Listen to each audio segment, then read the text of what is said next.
So today's guest is Mr. Matt Hawkins, who is the founder and managing director of Entourage Effects Capital. Matt, welcome to the show. Thank you for having me. Thank you for getting on.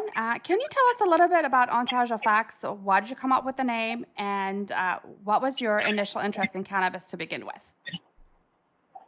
Sure. I've been in private equity for over 25 years, investing in various asset classes. And in 2015, I saw an opportunity in the cannabis industry to provide some real estate lending to warehouse owners in Denver, Colorado, when the laws first changed in Colorado. And my luck and timing moment was that I realized that the real estate lending would become a commodity, but the private equity investing in the actual cannabis companies themselves would likely be something where there'd be a dearth of capital. And I figured if I could raise some money around that, I'd have a first mover advantage. So that's what we set out to do, and luckily we've been successful in doing that. Fantastic. And is this the first industry where you've been involved with really its inception? It looks like it's kind of a interesting industry. It's been around for about 10 years, and it looks like Entourage has been in business for about that long. Is that correct? We haven't been in business quite that long, but in 2014 is really when the legalized landscape in the United States started changing, and that's when we founded the firm. We've made close to 70 investments to date out of multiple funds and special purpose entities. And of those 70, how many exits have you had? There's actually just under 70 investments, and I believe we've had close to 20 exits thus far. Okay. And what are some of the, war stories or the biggest lessons you've learned being in the industry for that long? I would say that the first and foremost, that you have to be very, very disciplined on the management teams that you are backing. There's, like with most nascent industries, there are sometimes some nefarious bad actors that come into the game early, looking to get rich quick, and you just got to be very careful about your underwrite on the quality of the individuals that you're backing. Have you ever had a situation where you've had to replace the management team, or sometimes I hear from investors where they've had to fill in as the management team? Has that ever happened to you guys? It has, and luckily the way we structure our deals is that there's some, bad boy acting going on, and we have the ability with the belts and suspenders that we put on our documents to be able to take action, and we successfully did that in a company about a year and a half ago, and now we've turned it around, and it's the number one pre-rolled company in the state of California right now. Would you like to talk a little bit more about that success? Well, it's still in operation right now, and it's doing quite well. I could tell you about some of the ones we've fully exited if you'd like for me to do that. Yes, I think that would be really interesting. Sure. So there's a company it was one of our first investments called Ebu, which was a technology that was, at the time, a way to tweak the THC to give the end users the same effect they were looking for every single time. It morphed into an odorless, tasteless product that you could put in liquids and whatnot. And Canopy Growth bought it. It's been 2016 or 17, I believe, and our multiple on invested capital was over 14x. So it was a very, very good return for us. Mm-hmm. And any other interesting exits that you can talk about? Yeah, I mean, we were early investors in GTI and Acreage, and so we've made a nice return on our money there. Multiples of 5 to 6x on our money.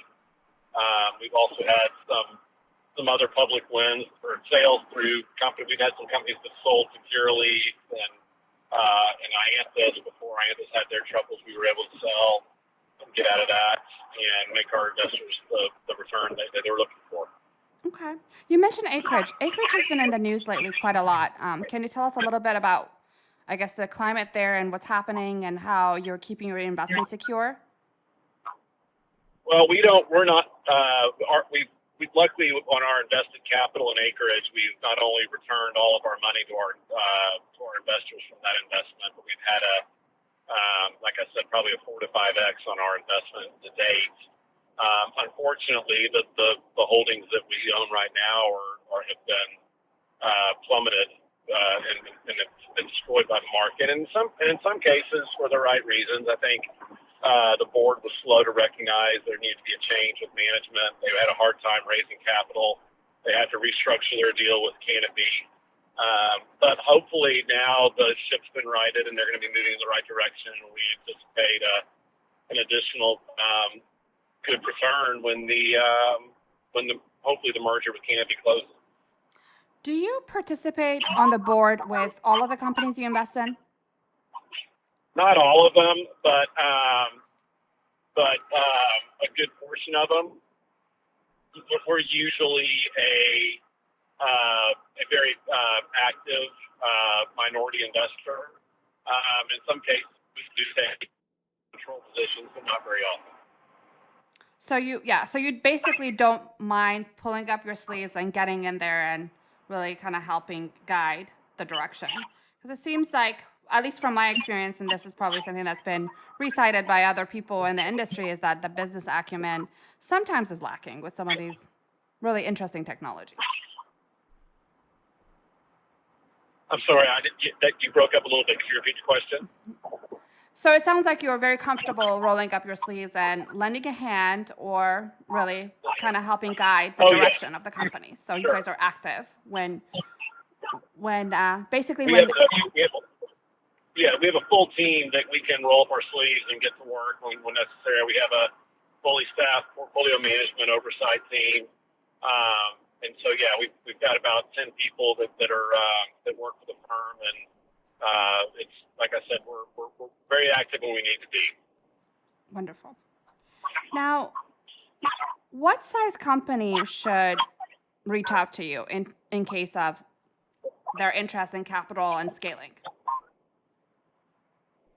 Right now, we're looking at companies that are not as early stage as we were in our early days investing, because we've matured with the industry. We look for companies that have a little bit more meat on the bone, companies that are able to scale and looking to scale, because we feel like if we can make some investments in companies and create that scale in advance at some type of a quasi or full legalization at the federal level, which we think is probably in the not too distant future, that'll be the best opportunity to provide a nice return of capital to our investors.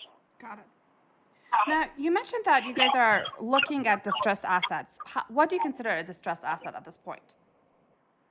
Well, the cannabis industry is interesting in that the industry is actually doing very, very well right now with the pandemic and being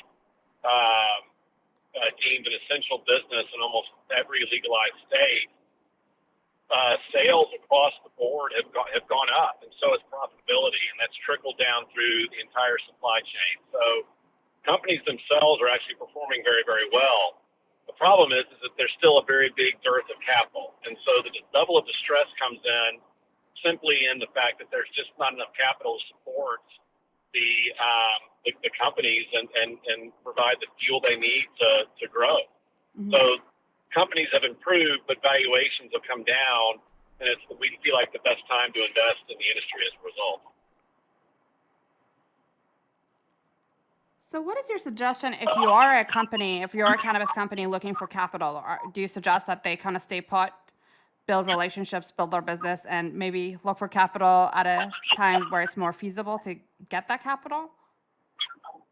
Well, there's a variety of different ways to raise money in the cannabis industry. For very, very early stage companies, we have a controlling interest in a company called the ArcView Group.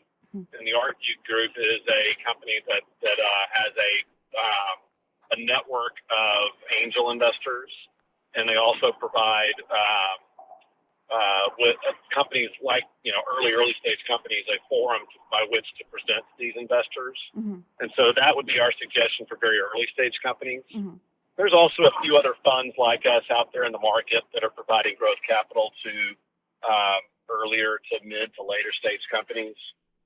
Like I said, there's still that dearth that exists, and until that changes, which probably won't be until federal legality when institutional capital gets in, that dearth of capital is going to continue. And what is your suggestion for investors that are looking to enter this industry at some point? That's another good question.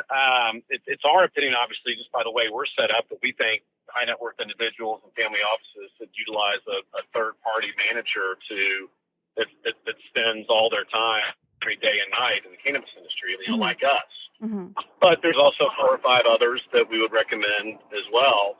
It's a very hard industry to start, just wake up one day and start investing into it. Mm-hmm.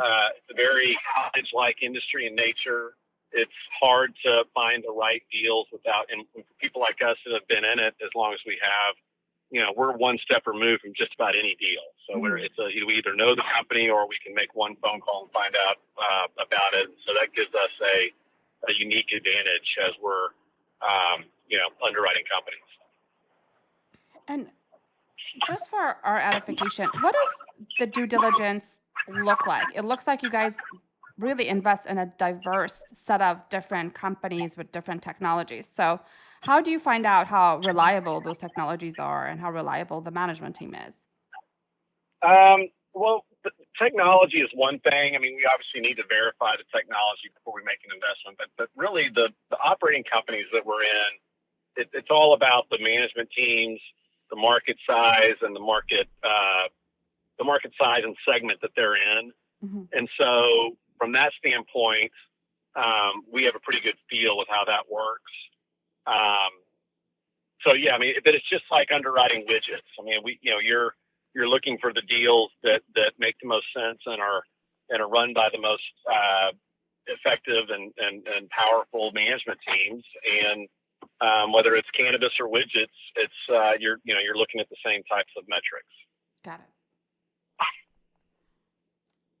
Now, what is the outlook of the cannabis industry in the near future, in your opinion? Well, obviously, from what I just said earlier about the fact that it is an essential business and has been deemed that in as a result of the pandemic, we're extremely bullish on it, mm-hmm. and we continue to be bullish on it, going forward, because we think that the growth has been astronomical, year over year, quarter over quarter. And it's not going away. We're converting more and more of the illicit market on a monthly basis. The markets there's legalized states opening, every year, and sometimes every election cycle. And we think federal legalization, is probably 2 to 3 years away. So we think, like I said, we think there's never been a better time to be investing in the industry. Amazing. You mentioned the illicit market. How do you think that can be tackled? It seems like the majority of the business in most of the states really are still in the illicit market at this point. Well, the thing about what's happened in the pandemic is that the legalized businesses have